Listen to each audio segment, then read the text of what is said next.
laporin saya, langsung saya hajar dia. Ya. Ya sesuai lah dengan kata pemeriksa, sudah sesuai dengan dokumennya. Tapi nanti harga diperiksa di tempat lain lagi. Itu yang kita akan pakai AI supaya jangan ada under invoicing. Itu mungkin utamanya. Jadi yang penting ini, ketika domestic ekonomi meningkat, impor meningkat, jangan sampai ini menjadi bottleneck. Kita ingin memastikan biaya logistik terkendali. Saya nggak lihat satu. Tadi saya lihat tadi ada bahan baku kulit, tapi nggak numpuk sih. Saya nggak tahu yang mana numpuk ya. Tapi yang saya lihat tadi bahan baku kulit, under the blender, ada lagi matras karet, yang terakhir ada marmer. Coba dan di situlah. Itu bukan menumpuk ya. Saya nggak tahu yang menumpuk apa enggak. Tapi kita percepat semuanya supaya balik ke level normal. Makasih. Rapor tadi Pak sama Itu rapor ya? Iya, rapor. boleh disampaikan Pak? Jadi kita memastikan kebijakan fiskal dan moneter berjalan searah untuk memastikan ekonominya tumbuh dengan baik. Fiskal akan lebih fokus ke kebijakan fiskal, moneter lebih fokus ke kebijakan moneter, tapi dengan koordinasi yang lebih ketat supaya semuanya sinkron dan bisa memberi sinyal kepuasan bahwa kita tetap berjalan secara harmonis antara fiskal, moneter, dan yang lain-lain, sehingga sentimen negatif rupiah kita harapkan turun. Pak, peningkatan regenerasi tadi katanya penjelasan BI Pak itu untuk menggali meringankan dengan tambahan. Enggak, itu teknikal nanti Pak Ferry yang akan jelaskan. Kira-kira begini. Oh, itu urusan moneter, dia Pak Ferry yang jelaskan. Tapi yang jelas dengan kebijakan moneter saya nggak akan dirugikan gitu aja. Jangan sampai saya bayar bunga lebih ke pembeli bond saya ketika saya melakukan isu gitu. Tapi akan ada apa efeknya Pak untuk meringankan beban fiskal itu? Penyesuaian bunga itu? Apakah ada target Pak? Kalau saya sih bilangnya sama. Tapi yang jelas dengan itu Bank Sentral bisa lebih leluasa melakukan kebijakan, kira-kira begitu. Pak Purbaya, ini banyak dunia usaha yang pernah bilang bahwa kalau misalnya di pelabuhan itu bayarnya masih pakai dolar. Gimana Pak? Apa penerapannya bisa dipakai rupiah atau gimana? Saya tanya dulu. Masih dolar Bayar masih dolar Pak, itu bisa pakai rupiah? Rupiah. Ada dunia usaha. Harusnya sih rupiah, tapi saya nggak tahu prakteknya di sini ya. Saya cek dulu. Nanti kalau aturannya emang rupiah, dia maksa pakai dolar. Dolar Pak? Di sini bayar pakai apa? Rupiah Pak? Bukan dolar. Bukan Pak, maunya dolar. Oh, dia. Tapi ada dunia usaha yang bilang gitu dari Kadin Pak. Gak ada Pak, rupiah Pak, semua rupiah. Berarti Berarti kalau misalnya masih ada yang pakai dolar gimana Pak?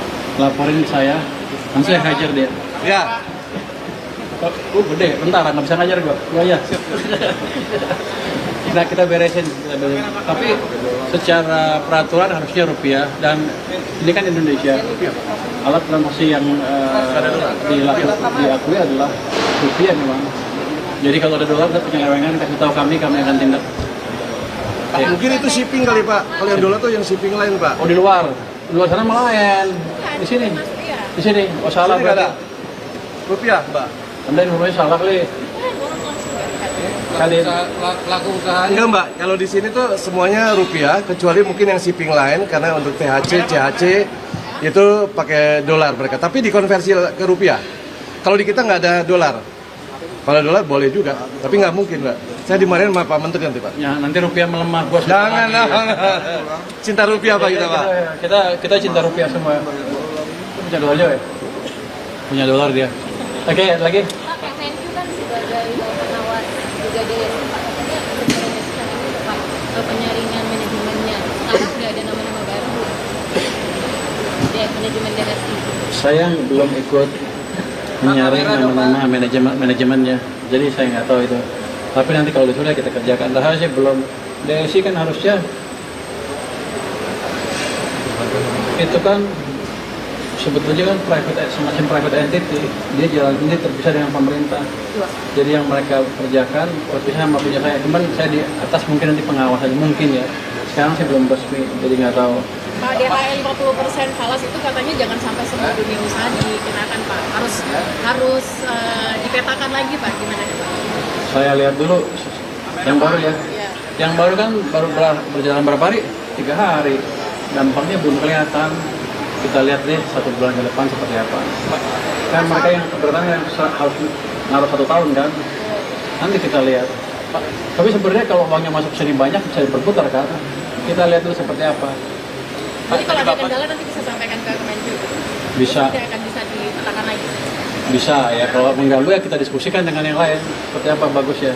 Kita akan ambil cara yang paling baik untuk perekonomian, untuk cadangan devisa kita juga.